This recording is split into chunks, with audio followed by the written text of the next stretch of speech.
I'm going to be taking out the monocle cobra. Give him fresh water, clean his cage a little bit. You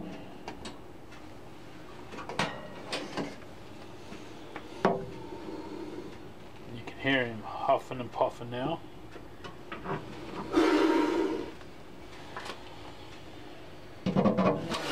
There he is.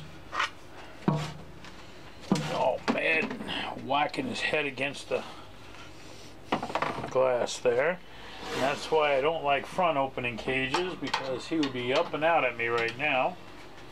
What we're going to do, like we always do, we're just going to hook the front of him a little bit.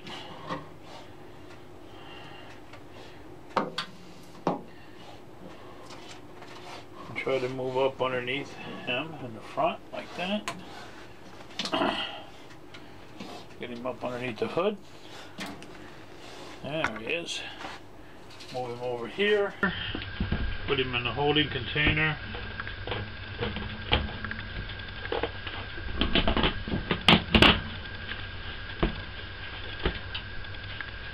And today, looks like he's pretty clean here. Give him some fresh water.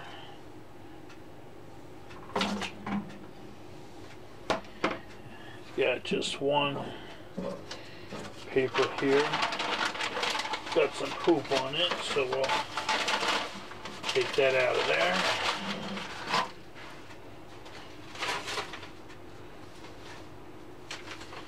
Put down another piece of clean newspaper for him.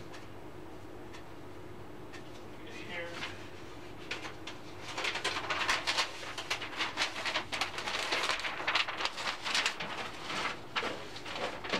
Put down in there. Again, I like to wet it, give them some moisture. It helps also to keep the newspaper down in place.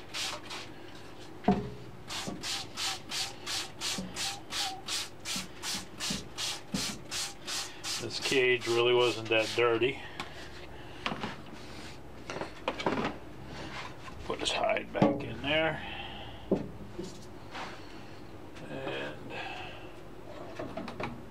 this water bowl.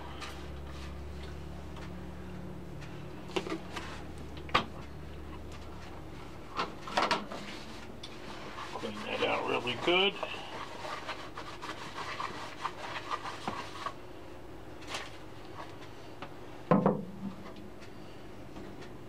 We'll fill that up.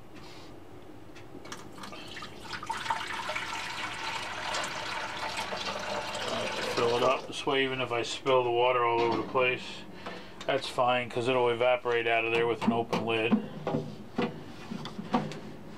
And we're going back here to get him out of this holding container here. Put the stick over here. He's right up here in the corner, so I'm going to open this up, step back a little bit. See him moving around, flaring up. Hook the front of him. There he goes. Almost going to crawl right up. And look at that. Right from the holding container right into his tank. He just crawled up and over. Alright. I'll grab those hemostats again. And we got a mouse for him.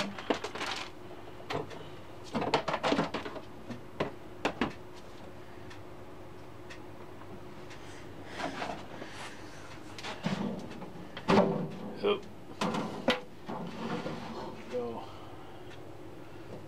There he goes. As I say, once he sees that mouse, he'll grab that really fast. He doesn't mess around.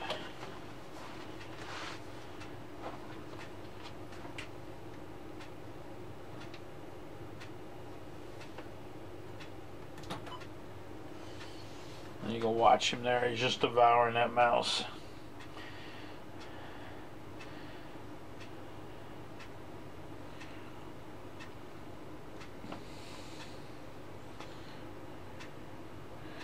Normally I don't film snakes eating because it takes a while for them to swallow it. They hem haul around, but cobras are usually pretty quick at getting the food down. You can see he's already just got the tail hanging out of his mouth right now. And that mouse is history.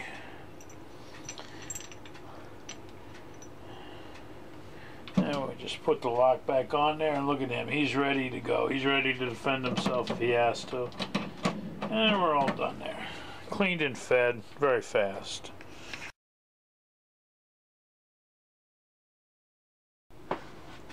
Okay, this is the black and white spitter. I have to do probably about the same thing. Looks pretty much like he hasn't really made too big of a mess in this enclosure here. Did go to the bathroom a little bit, so I changed that one newspaper again. He'll probably start hissing, just like the other one. Oh. Alright, so he did go to the bathroom a little bit more than we thought. We'll be changing both of his papers today. You can see he's right there. He didn't really get too upset. Now he's waking up. Got to keep him so he doesn't look at me and spit in my face. So we're going to do the same thing. We're going to hook him, get up underneath that hood of his, switch over here. A nice little shot of him. Love the back of that hood.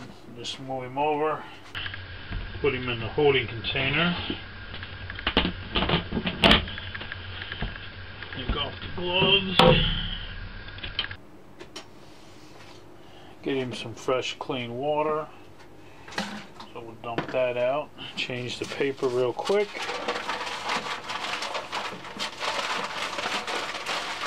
Also gotta take some poop off of his hide. Got rid of that too. Now we got the alcohol. Spray the water bowl with the alcohol. Spray the bottom. I don't know if you can see it, but we're going to do this for the razor knife right here. He spit on the glass. So I take a razor knife and I scrape that off. Now, the thing is, when I do this, it obviously sometimes will cause crystals to come out from scraping it with the razor knife. And when they get on my hands, they actually cause my hands sometimes to go a little numb from the venom. It's kind of weird, but it is like a little numb tingling feeling sometimes. Clean the bottom real fast here. Couple pieces of newspaper down, and then we'll get this guy into his nice clean enclosure. Get him some fresh water, and then we'll give him his mouse.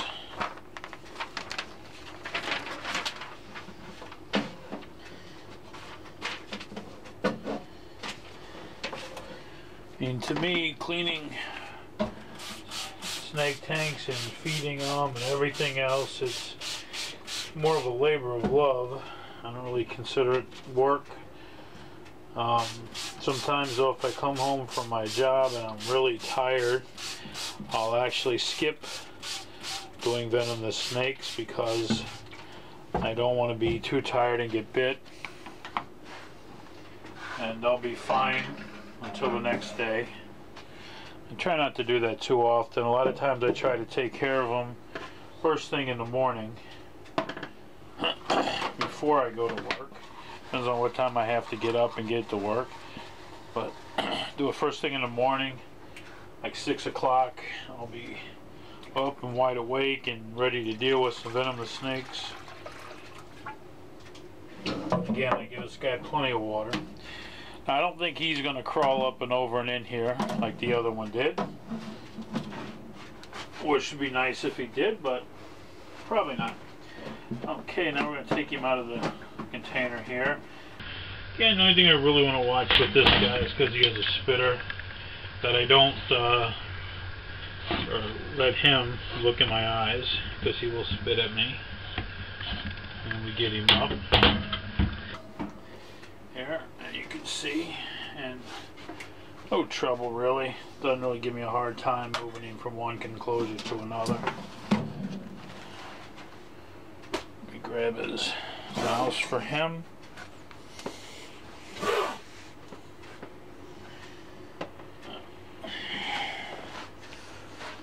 And again, hopefully, once he realizes, he stops fighting me and realizes I have a food for him, he'll take it. Kind of missing it there. He bites it. Now I'll just set his down by his door and he will eat it. Like I said before, a lot of times snakes don't want to eat in front of you because they can't defend themselves while they got their mouth full of food.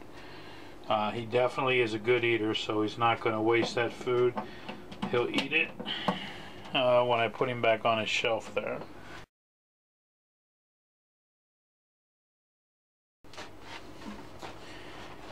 Here's one of my other albino western diamondback rattlesnakes. I have two of them. This is the smaller of the two.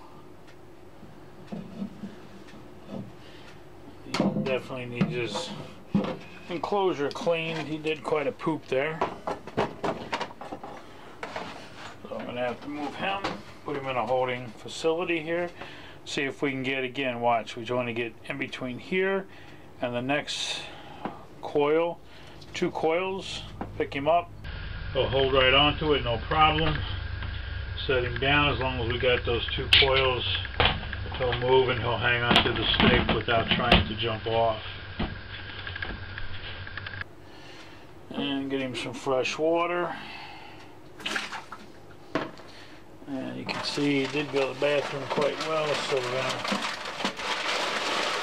give him some fresh newspaper. And if you notice, the bottom of his tank here really doesn't show anything as far as poop or pee goes, but if I take the newspaper out, I definitely want to still spray it with some cleaner. I use rubbing alcohol straight. Clean the bowl first, and then I'll take that so I can save paper towels, and I'll clean the bottom here. This way I make sure I keep it pretty well clean and disinfected as much as possible. Grab some newspaper, which I want to thank my buddy Tom for the newspaper. He drives at night for the record, and he brings me all the, not all when I need it. Bundle of newspaper actually lasts me quite a long time, but he'll bring me a couple bundles of newspaper whenever I need them, so that it doesn't cost me anything to have substrate for my tanks. So I want to thank Tom for that. We did a video. One of the snake clips is on Tom. He's the bunny man, and we did it on kind of like our bunny's food, and it was kind of more of a joke because it was one of the earlier snake clips we did, and Tom is a bunny rescue, so his bunnies would never be food for my snakes. And kind of cool that a snake man and a rabbit man would be friends. But we are, and like I said, he's a great guy. So if you're ever looking for a bunny or rabbit for a pet, he's the one to contact. And his contact information is actually on that video clip. Now we're going to go back. Again, I always open the lid toward me. Now he's in a position where I might be able to hook 2 coils and I might not. We're going to see here. I want to go in between here, get up here, and again I did get those 2 coils, so he'll stay right on the stick for me, and then we'll move him right down into the enclosure, and that worked out extremely well. You saw how he moves very quickly, very easily. Again, keeping it real, keeping it simple. Rattlesnakes, if they're not on the move, if they're not straightened out, like I couldn't move him now by 2 coils. Let's see if he's interested in a mouse. normally do is I just like rub it on his body here a little bit, let him know it's there, get him to smell it. Really don't need to do a zombie dance with a thing. You don't need to stick it in their face, as you can see there. Just let him know it's there. Gently rubbed it on his body, let him smell it, and he grabbed right a hold of it, and he's ready to eat that now.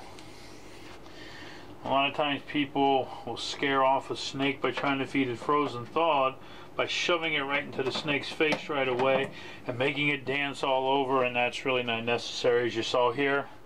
And he's holding on to it. As soon as I put him on the shelf again, he'll take that down, no problem. And I have her inside the tube now. I'm going to bring her over here.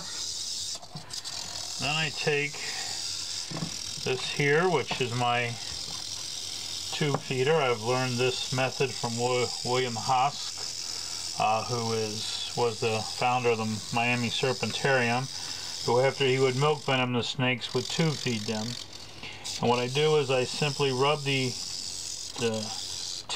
bald tip against the side of their mouth till they open their mouth, and then I will insert it slowly, and as you see she's zest up, and I'll take my time and insert it slowly and push it way into her. Now once I get the tube in here, I'll let her start backing down the tube here until I feel that tube, okay, which I do. And now I'll kind of squeeze her a little bit, and I will put in 60 cc's of food that I've made up for her.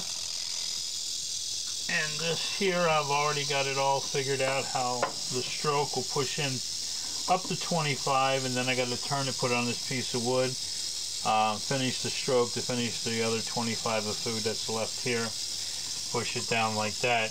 Now I will squeeze her a little bit, and I will pull the tube out, and by squeezing her just a little bit, I keep the food inside of her, and then I will just slowly run my finger down her belly, and now she's full of turkey and eggs. And not everything we're doing today is venomous. This is I believe it's my Sinaloan milk snake. Turn it around here.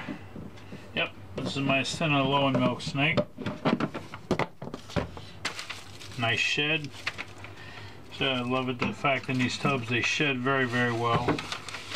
And here he is under here. What a beauty.